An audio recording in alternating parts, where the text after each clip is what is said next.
বন্ধুরা দেখো, আজকে আমি তোমাদের কাছে নতুন একটা রেসিপি নিয়ে চলে এসেছি। মাছের ডিম।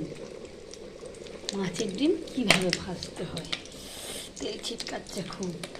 দেখো ভাতটা টবক টবক করে ফুটছে, মানে একটু বাকি আছে। দেখো মাছের ডিমটা আমি ভাজছি, দেখো তোমাদের দেখাবো প্রথম থেকে।